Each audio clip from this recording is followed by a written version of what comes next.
साथीहरु के तपाईहरुले पनि भाइबर प्रयोग गर्ने गर्नुभएको छ र हामीले चाहिँ भाइबर प्रयोग गरिरहँदा जस्तै हामीलाई भाइबरमा कसैले फोटो अथवा भिडियो पठायो भने त्यो चाहिँ हाम्रो मोबाइलमा सिधै सेभ भएर बस्छ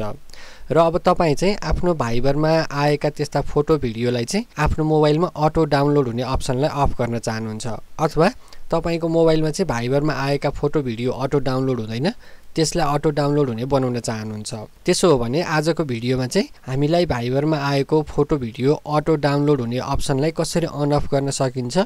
यहाँनिर गरेर देखाउन गइरहेको छु त्यसको लागि सबैभन्दा पहिला आफ्नो मोबाइलमा भाइबरलाई खोल्नु होला यहाँनिर मैले यसरी भाइबर खोले यसरी आफ्नो भाइबर खोलिसकेपछि यहाँ तलपट्टि देख्न सक्नुहुन्छ मोर भनेर देखाइरहेको हुन्छ यसमा तपाईले क्लिक गर्नु होला अब यसरी क्लिक गरेपछि यहाँनिर तपाईको प्रोफाइल सहित यसरी देखाउने छ यहाँनिर तपाई तलपट्टि सेटिङ भन्ने अप्सनमा जानु होला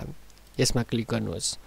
अब यसरी क्लिक गरिसकेपछि यहाँनिर केही सेटिङहरु देखाउँछ यहाँनिर चाहिँ तपाईले मिडिया भन्ने अप्सन देख्न सक्नुहुन्छ यो मिडियामा तपाईले क्लिक गर्नु होला अब यसरी यो मिडियामा आइसकेपछि यहाँ देख्न सक्नुहुन्छ यहाँ केही अप्सनहरुमा टिक लागिरहेको छ अब यदि तपाईको भाइबरमा कोही व्यक्तिले फोटो भिडियो पठाउँदा सिधै मोबाइलमा सेभ हुन्छ भने त्यो सेभ नहुने बनाउनको लागि चाहिँ यहाँ यो टिक लागेकोलाई हटाउने जस्तै कुन हटाउने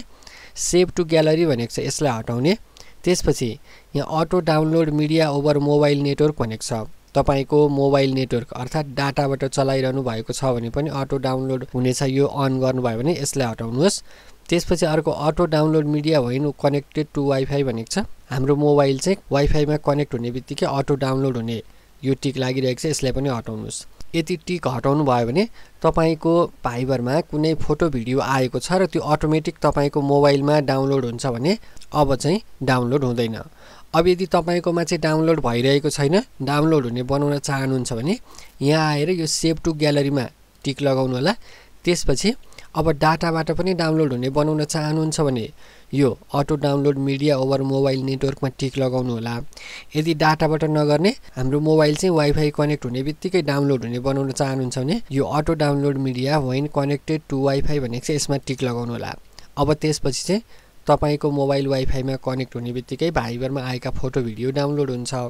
यस्तो किसिमबाट चाहिँ तपाईले आफ्नो भाइबरमा मेसेजमा आएका फोटो भिडियो चाहिँ अटो डाउनलोड हुने अप्सनलाई राख्न पनि सक्नुहुन्छ र त्यसलाई हटाउन पनि सक्नुहुन्छ